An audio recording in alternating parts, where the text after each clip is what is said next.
Hey guys, what is going on? It is Brook, or the Undead DM. I'm back at it again with another car rant for you today.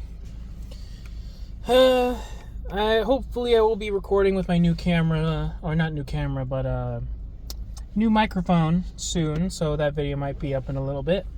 But regardless, let's get right into this small rant that I had for you today. Not a lot to talk about, as I've kind of been taking a break from D&D. Not from running my game, obviously, but just kind of taking a break from reading D&D content, trying to figure out what I really want to do. But I do have a few more ideas for this until then. But let's get started. So here's what makes little sense to me, okay? The action economy. Alright?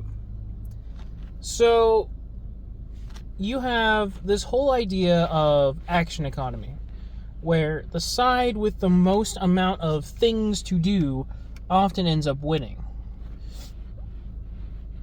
Which is fine. Like, yeah, typically, if you have 1,000 men versus 10,000 men, you're gonna win that war. You're gonna win that fight because you have literally 10 times the manpower. That's perfectly fine. What makes no sense to me is that in D&D, every person, the idea of an action economy and having more actions to do than somebody else makes very little sense in the sense of spellcasters, okay?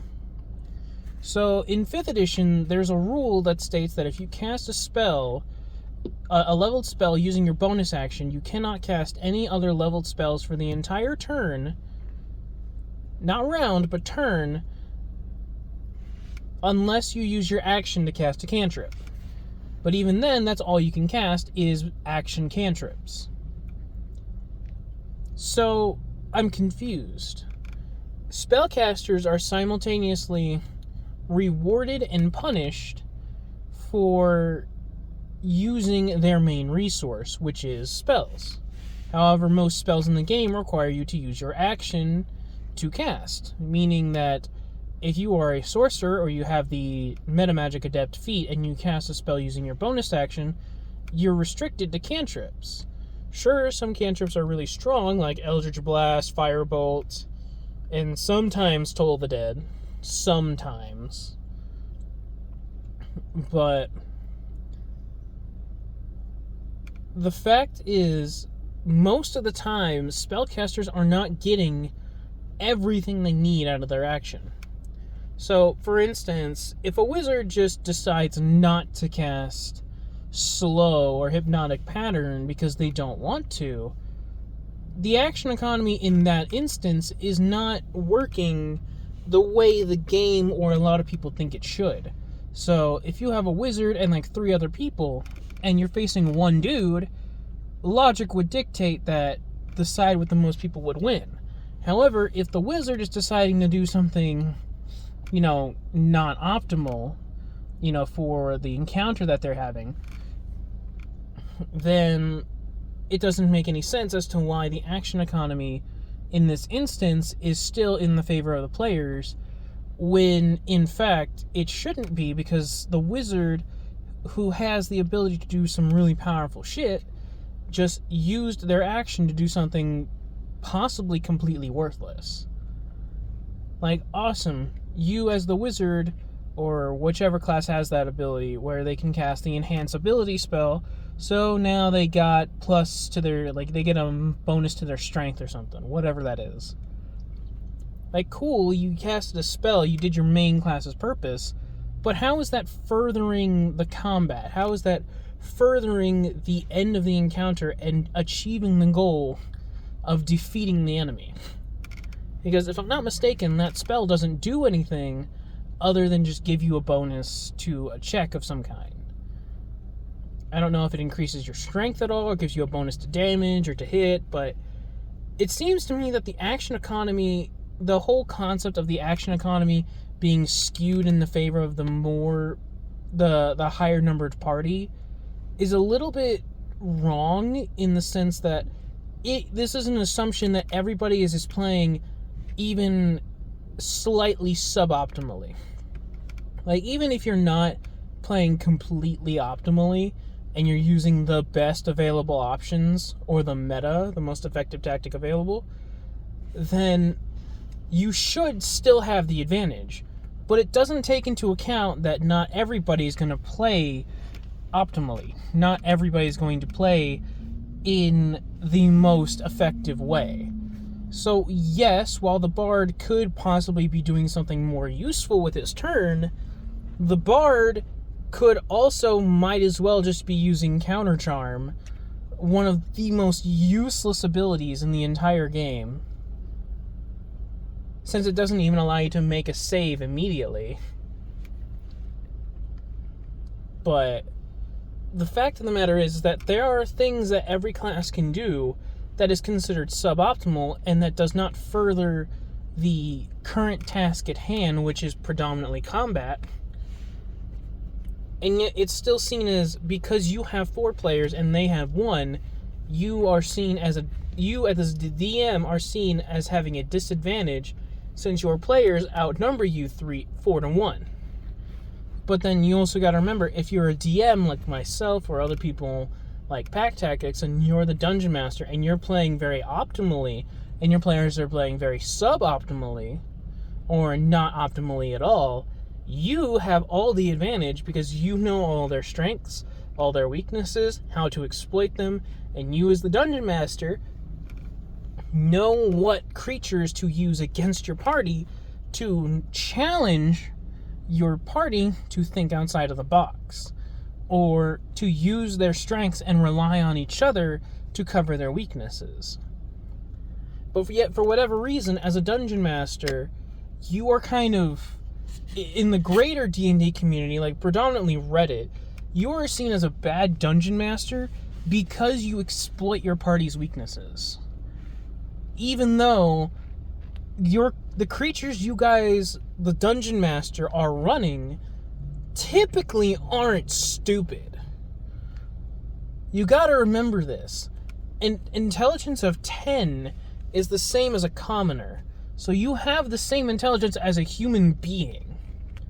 And anything lower than that just means that you have a lower cognitive function. You have lower understanding of basic things like complex language structure or battle tactics. But even predators know that if a creature is down and has a broken leg, that's probably the best time to strike because your prey can't run away from you. So even if you're running something slightly dumber than humans like wolves, which I believe have an intelligence of like 8, they are still smart enough to know when players are at an advantage and when players are at a disadvantage. So they should know this.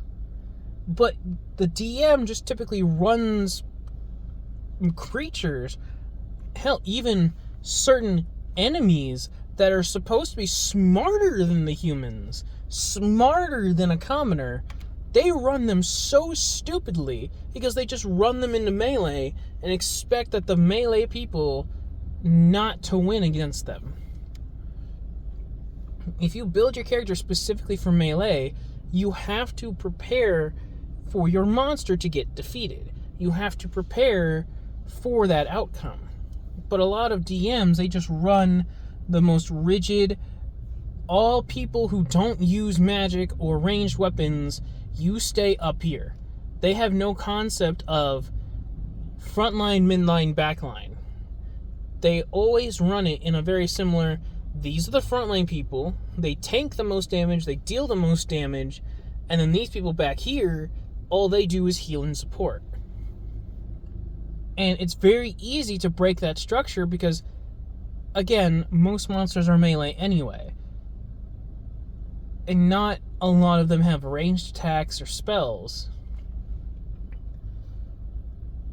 So the fact that action economy can be broken down to just simply whoever has the most actions in a turn can win it seems a little odd to me, because even actionless systems, or at least close to actionless systems as I can think of, like City of Mist, where it works in scenes, even then, it seems like there's no such thing as whichever side has the most, or whoever can get the most done in one scene wins.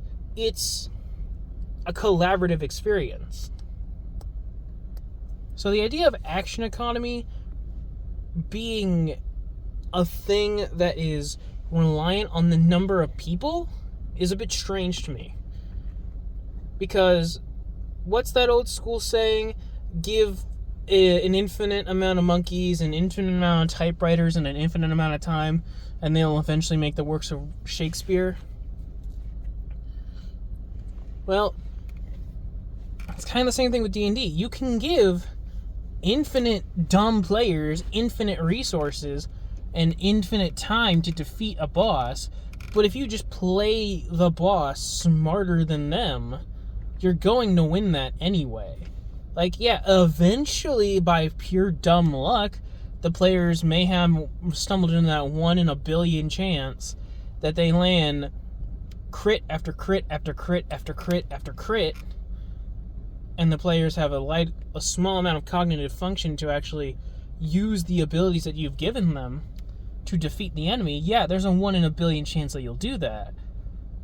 But even so, you can give stupid players the world, and if you play your enemies smarter than they are, then you just win.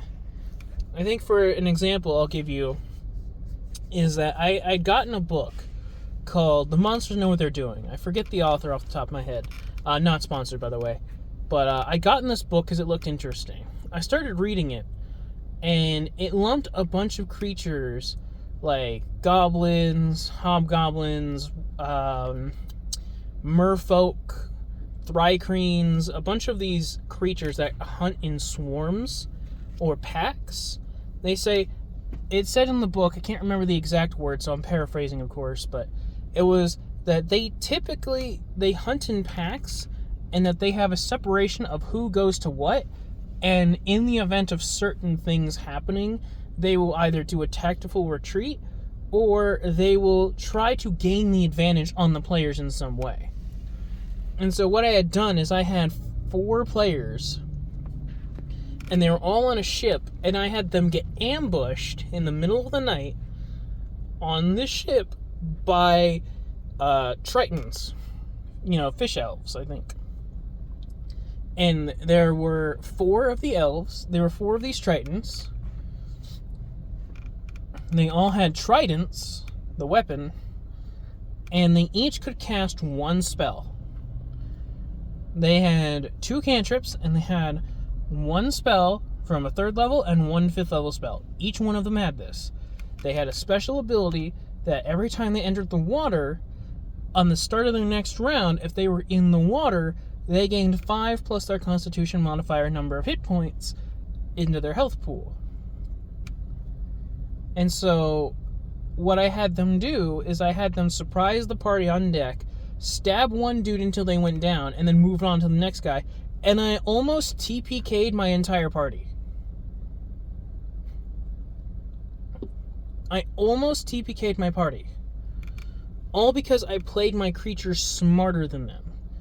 I had them tactfully retreat whenever they needed to.